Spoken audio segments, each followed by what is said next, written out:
2024 का महाभारत आज का विषय यही है। सबसे पहले जनता जनार्दन देश के युवाओं का अभिनंदन है। इस कार्यक्रम में जोरदार तालियों से के साथ आपका अभिनंदन है। मेरे साथ जुड़ रही है शुभ्रा, जानी मानी लेखिका, उनका अभिनंदन है। जोरदार तालियों से अभिनंदन करिए। मेरे साथ प्रेम शुक्ला है, भारतीय जनता पार्टी के नेता है, प्रवक्ता है, उनका अभिनंदन है। मुदित अग्रवाल है, कांग्रेस पार्टी के नेता है, प्रवक्ता है, उनका अभिनंदन है। मेरे साथ राजकुमार भाटी हैं, उनका अभिनंदन है, समाजवादी पार्टी के नेता हैं, प्रवक्ता हैं। मेरे साथ इस चर्चा में जुड़ रहे हैं शादाब चौहान, नेता पीस पार्टी के, उनका अभिनंदन है। तो जोरदार तालियों से आप सबका स्वागत है इस चर्चा में। शुरुआत के 60 सेकंड में आप सबको दूंगा, लेकिन आखिरकार 2024 की लड़ाई महत्वपूर्ण क्यों है? मैं मुदित अग्रवाल आपके पास आता हूं, क्योंकि आप लगभग अगर इस बार वापस नहीं आ पाए तो 10 साल हो जाएंगे कि आप सत्ता से बाहर हैं, और 15 साल हो जाएंगे। लेकिन राहुल गांधी जब पांडव वाले युग में, यानी द्वापर युग में भी वो बाकी धर्म ढूंढने लगे, तो कोई क्या करे? द्वापर युग में कौन सा धर्म था, आप बता दीजिए। देखिए, आपके साथ प्रॉब्लम क्या है अमीर जी, सबको पता है कि आप राहुल गांधी जी की तारीफ तो छोड़िए, उनकी बुराई के अलावा कुछ कर नहीं सकते। आप भारत जोड़ो यात्रा का उद्देश्य देखिए, उससे पता चलेगा कि देश में आजकल दिक्कतें क्या हैं और कांग्रेस किस लिए लोगों को जागरूक करना चाहती है। भारत जोड़ो यात्रा करने के 3 उद्देश्य थे। पहला, जो इस मोदी सरकार द्वारा अर्थव्यवस्था का बुरा हाल किया गया है, चाहे उसमें जॉब्स नहीं है या जो इन्फ्लेशन इतनी हाई हो रही है, महंगाई आप देखिए, लोग परेशान हैं महंगाई से। आप पेट्रोल के प्राइस देख लिए, आप डॉलर का प्राइस देख लिए, आप कहीं भी देख लिए, लोगों में त्राहिमाम है। पहला ये। दूसरा, जो मोदी सरकार ने सेंट्रलाइजेशन ऑफ पावर की है, कहने का मतलब है जो इंस्टीट्यूशंस है उनको मिसयूज करना, चाहे वो कैग हो, चाहे वो इलेक्शन कमीशन हो, चाहे वो ईडी हो, चाहे वो सीबीआई हो, चाहे वो जो राज्यों के जो हक होते हैं उन पे इंक्रोच करना। ये दूसरी वजह है जिस वजह से भारत जोड़ो यात्रा करने की जरूरत पड़ी। और तीसरी, एक और महत्वपूर्ण वजह जिसलिए करनी पड़ी, जो बीजेपी, कोई बात नहीं, तीसरी चीज बहुत जरूरी है, आपके लिए भी समझना बहुत जरूरी है अमीर जी, जो बीजेपी देश में बंटवारे की राजनीति कर रही है, चाहे वो जात के नाम पे हो, चाहे वो धर्म के नाम पे हो, चाहे वो रीजन के नाम पे हो। देश को अवगत इसलिए करवा रहे हैं क्योंकि ये बहुत महत्वपूर्ण है देशवासियों के लिए। आपने वक्तव्य को रख लिया। आपने बोला अमीश जी, आप राहुल जी की बुराई, मैंने तो कोई बुराई नहीं करी। मैंने तो बोला कि राहुल जी ने जो बोला उसको जस्टिफाई कर दीजिए। आप इतने डिफेंसिव हो गए कि कोई क्या करे।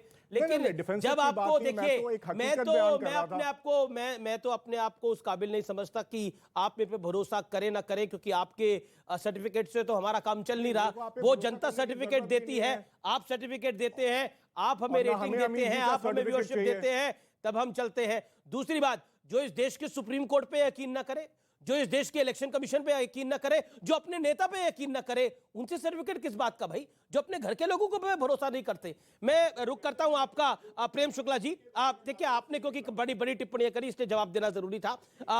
प्रेम शुक्ला जी, मैं आपका रुक करता हूं। इन्होंने 3-4 कारण बताए भारत जोड़ो यात्रा के, लेकिन क्या आपको लगता है कि 2024 में नरेंद्र मोदी का सामना इस बार बदले हुए राहुल गांधी से हो रहा है, क्योंकि राहुल गांधी का यह तपस्वी अवतार है? देखिए, अच्छी बात है कि राहुल गांधी खुद में बदलाव करना चाह रहे हैं, और बदलाव करने में किया क्या है उन्होंने? बदलाव करने में महाभारत का नया संस्करण पढ़ाए हैं वो, जिसमें निरुद्देश्य जो है अर्जुन मछली की आंख को भेद रहे होते हैं। जितने लोग भी यहाँ महाभारत पढ़े होंगे, हर किसी को पता था, उद्देश्य स्पष्ट था, द्रौपदी स्वयंवर। लेकिन राहुल गांधी को नहीं पता था, क्योंकि राहुल गांधी नहीं महाभारत पढ़ रहे हैं। अब राहुल गांधी जो हैं वो नफरत के बाजार में मोहब्बत की दुकान लगाने की बात करते हैं, लेकिन स्वर्ण मंदिर जाते हैं तो 10,000 निर्दोष सिखों के नरसंहार पर मौन साध जाते हैं। वो 10,000 सिखों का नरसंहार प्रेमवश हुआ था कि नफरत की आग थी, ये भी उनको स्पष्ट करना चाहिए जी। वो कभी नहीं स्पष्ट करते हैं। तो श्रीमान राहुल गांधी कहते हैं महंगाई के विरोध में चल रहे हैं। साहब, अभी आपकी यात्रा खत्म भी नहीं हुई, आप हिमाचल प्रदेश के बगल से गुजरे, और हिमाचल प्रदेश में जहां अभी भी आपकी सरकार आई, आपने डीजल और पेट्रोल के भाव में 3 रुपए की वृद्धि कर दी। ये महंगाई से लड़ने का कौन सा तरीका है भाई? जरा कांग्रेस के लोग शोध करके बता दें।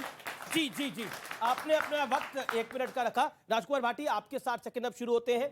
अखिलेश जी ने एक बात की जो बड़ी महत्वपूर्ण है कि कांग्रेस और बीजेपी एक समान है, लेकिन केसीआर एक रैली कर रहे हैं जिसमें अखिलेश जी भी जाएंगे, जैसी लगातार खबरें आ रही है। क्या आपको लगता है कांग्रेस अपने उद्देश्य से भटक रही है, लड़ाई नहीं लड़ पा रही है, या फिर आपको लगता है कि भारतीय जनता पार्टी की तैयारी मजबूत होती है? नहीं, देखिए, एक तो आप जो कह रहे हैं, भारतीय जनता पार्टी पहली बार सत्ता में आई माननीय अटल बिहारी वाजपेयी जी के नेतृत्व में, तो 13 पार्टियों के समर्थन से आई थी। जी। फिर माननीय मोदी जी ने 42 पार्टियों का मोर्चा बनाया।